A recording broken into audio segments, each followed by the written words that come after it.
ایک حدیث میں آتا ہے کہ عن ابی ہریرہ رضی اللہ عنہ قال جاء رجل الى رسول اللہ صلی اللہ علیہ وسلم فقال یا رسول اللہ من احق الناس بحسن صحابتی قال امک قال ثم من قال امک قال ثم من قال امک قال ثم من قال ثم ابوک۔ ایک شخص رسول اللہ صلی اللہ علیہ وسلم کی خدمت میں حاضر ہوا اور پوچھا یا رسول اللہ میرے حسن سلوک کا سب سے زیادہ حقدار کون ہے؟ آپ صلی اللہ علیہ وسلم نے فرمایا تمہاری ماں۔ اس نے پوچھا پھر کون؟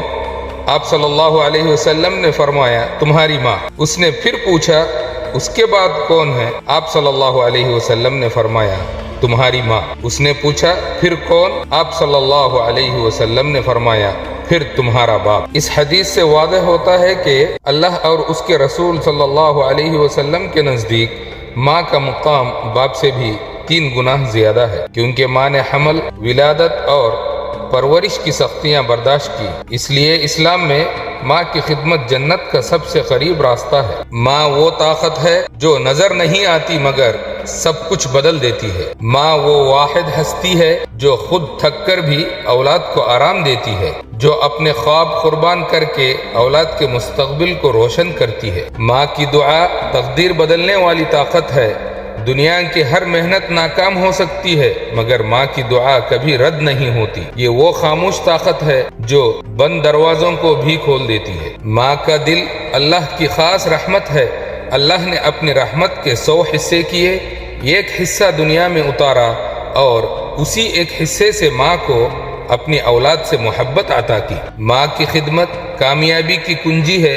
اگر تم کامیاب ہونا چاہتے ہو تو ماں کے قدموں سے جڑے رہو، کیونکہ جنت ماں کے قدموں تلے ہے اور دنیا کی کامیابی بھی وہیں سے شروع ہوتی ہے۔ ماں ناراض ہو تو دل ویران ہو جاتا ہے۔ ماں کی خاموشی چیخوں سے زیادہ خطرناک ہوتی ہے اور ماں کی بدعا سالوں کی محنت کو لمحوں میں راکھ کر دیتی ہے۔ جب تک ماں زندہ ہے اسے بوجھ نہیں، نعمت سمجھو، ورنہ ایک دن صرف یادیں رہ جائیں گی اور آنکھوں میں آنسو۔